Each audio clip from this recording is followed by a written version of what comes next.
Hi everyone, today in this video I'll show you how you can backup the drivers of your laptop or desktop using command prompt. To get started, simply open your file explorer, go to C drive.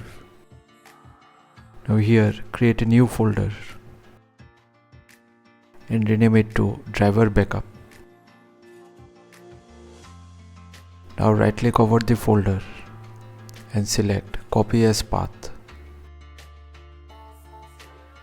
Now search for command prompt, right click over it and run it as administrator. Now go to the video description, you'll get a command line. Now after the colon, paste the copied path of the backup folder. Now copy this entire command line. Right click on the CMD window to paste it and hit enter. Now wait for the export of the drivers to finish.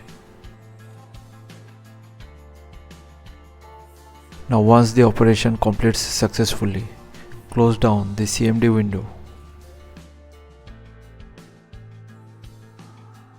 Now go to the properties of the driver backup folder to determine the overall size of the folder and accordingly connect your USB drive so that you can take a backup of this folder. This driver backup will be extremely helpful when you reinstall Windows, upgrade your system, or to fix any driver related issues. Now if you want to restore the drivers, simply go to device manager.